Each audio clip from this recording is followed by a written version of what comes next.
일본의 수출 규제가 이어지고 있습니다. 문재인 대통령은 어제 그 해법을 논의하기 위해서 30대 기업 총수 등과 간담회를 가졌습니다. 이 자리에서 전례 없는 비상 상황을 언급하며 일본의 수출 규제가 장기화될 수 있다고 강조했습니다.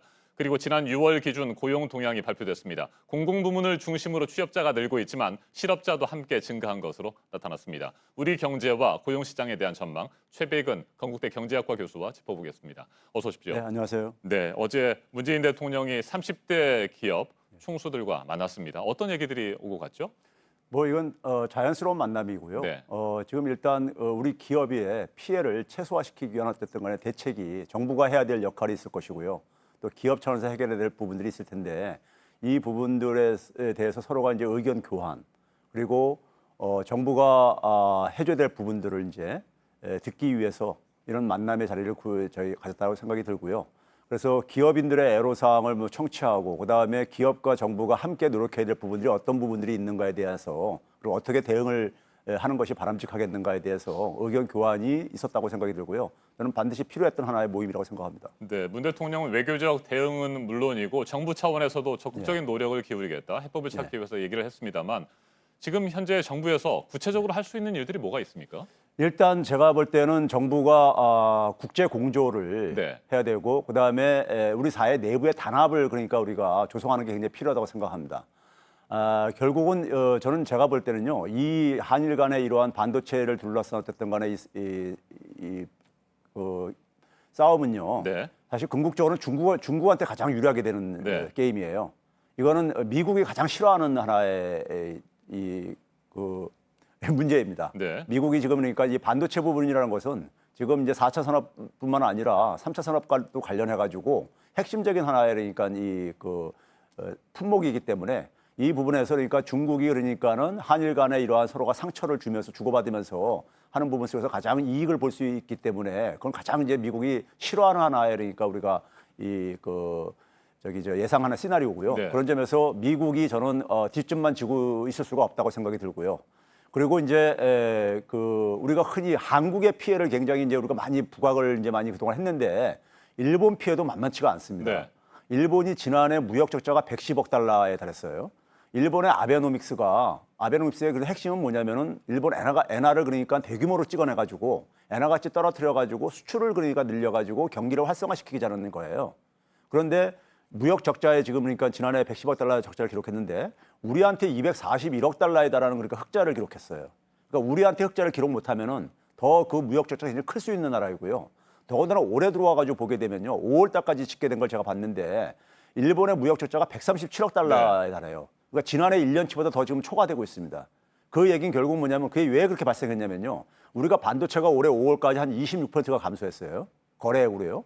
그런데 우리가 반도체 수출을 하게 되면 반드시 그러니까 일본에서 우리나라한테 수출하는 품목이 네. 있는데요. 우리나라가 수입 품목 중에서 5번째 속하는 게 반도체 제조 장비라고 있습니다. 이게 한 39%나 감소했어요. 그러니까 우리나라가 반도체가 그러니까는 이 수출을 못하게 되면은 일본도 굉장히 우리나라에 대한 수출을 굉장히 타격을 입을 수밖에 없는 구조예요. 디스플레이도 똑같습니다. 디스플레이하고 정밀화학 물질하고 관련돼 있고요. 그런 점에서 그러니까는 일본도 굉장히 피해를 그러니까 많이 볼 수밖에 네. 없는 이런 구조이기 때문에 장기화되는 것은 그러니까 경제적인 차원 속에서는 그러니까 누구도 바람직하지 네. 않은 부분이에요.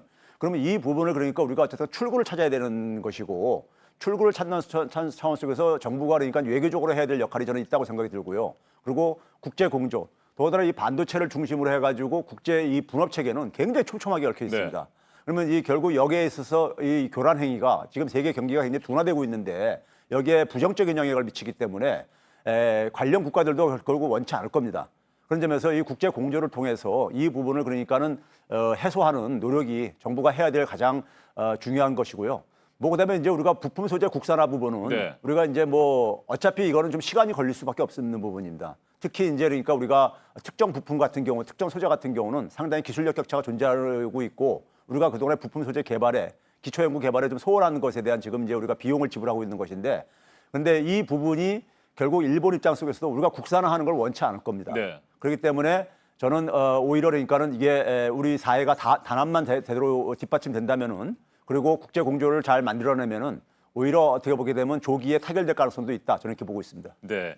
일본에만 치중됐던 수입선을 예. 다른 나라들로 다변화하는 그런 노력도 필요하다고 얘기들이 많이 나오지 않습니까? 예. 실제로 수입선을 다변화할 수가 있습니까? 일본산 부품이라고 하더라도 예. 제3국을 통해서 우회해서 수입하는 방안도 있다고는 합니다만 어떻게 보십니까? 지금 반도체가 지금 이제 김상조 실장이 이제 그 100대 리스트 중에서 네. 상위 3개 이제 이렇게 얘기를 했듯이 가장 이제 그 급소에 해당되는 부분이었었는데요.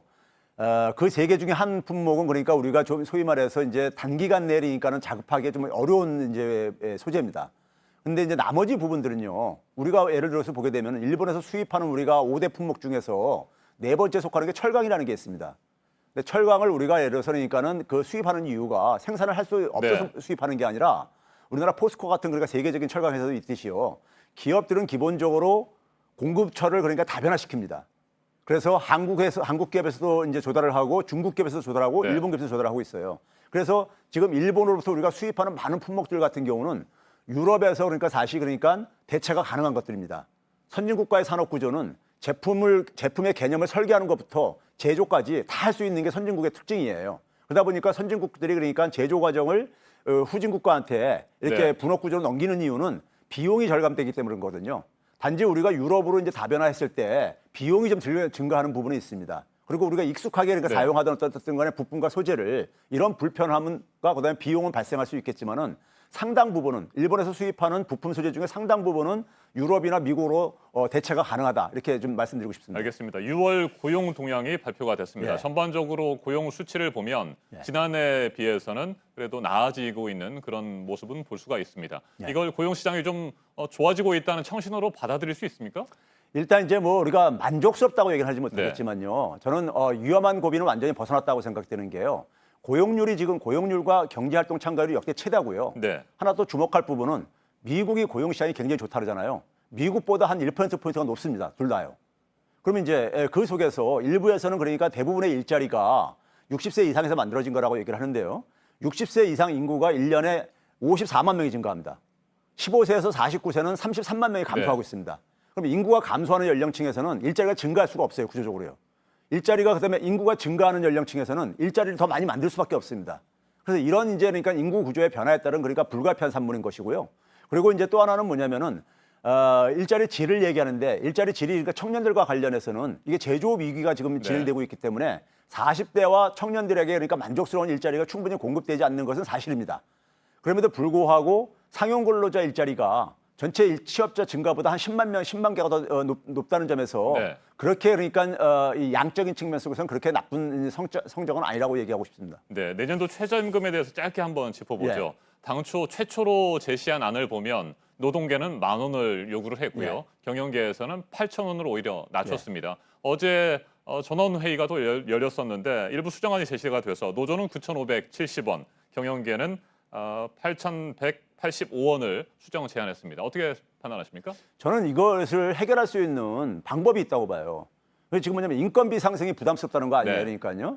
그런데 마찬가지로 근로자들 같은 경우는 지금 최저임금이 지금 생계비에 지금 턱없이 부족한 게 사실입니다.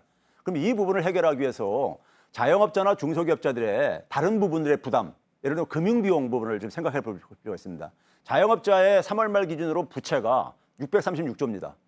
중소기업은 682조 원이에요. 두 개 합치게 되면 1,300조가 넘어요. 여기에 1% 금리만 적용해도 13조 원이 넘습니다. 네. 이 13조 원 정도면은요. 최저임금 인건비 인상에 따른 부담을 완전히 해결하고 남습니다.